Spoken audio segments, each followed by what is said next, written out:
How to see all birthday wishes on Facebook. Hi guys, this is Lucy. Let's find where all the birthday wishes are. Open Facebook app. Click on the three lines in the top right corner. Go to Settings and Privacy. Then again, click on Settings.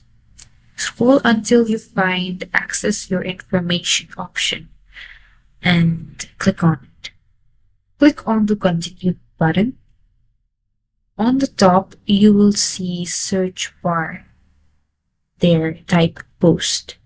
So these are all the posts associated with you and your account. You click on the option that says other people's post to your feed.